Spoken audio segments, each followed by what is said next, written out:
बिस्मिल्लाहिर्रहमानिर्रहीम। अस्सलाम वालेकुम। उम्मीद करती हूँ आप सब खैरियत से होंगे। आज मैं आपके साथ बैंगन आलू की मज़ेदार सी सब्ज़ी की रेसिपी शेयर कर रही हूँ।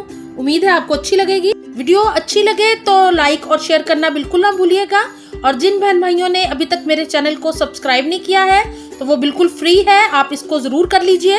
हाफ कप ऑयल में एक दरमियाने साइज़ की प्याज और 2 टेबलस्पून लहसुन अदरक शामिल कर दिया है। इसको फ्राई कर लेंगे। 1 टीस्पून धनिया पाउडर, 1 टीस्पून लाल मिर्च का पाउडर, नमक टेस्ट के मुताबिक, हाफ टीस्पून हल्दी पाउडर। यहाँ पे बैंगन मैंने कट कर लिए हैं। इस तरह हमने बड़े बड़े पीसेस में कट कर लेना है इनको। इसी तरह आलूओं को भी कट कर लेना है। 2 से 3 मिनट तक सब्जी को अच्छी तरह भून लेंगे हम। पानी अभी ऐड बिल्कुल नहीं करना। तकरीबन 3 मिनट तक सब्जी को अच्छी तरह भूनने के बाद अब मैं इसको कवर कर दूंगी और ये अपने ही पानी में अच्छे से पक जाएगी। 10 मिनट लगे हैं सब्जी को पकने में। अब मैंने गरम मसाला शामिल कर दिया है। यहाँ मैं गार्निश के लिए कटा हुआ हरा धनिया और हरी मिर्चें शामिल कर रही हूँ।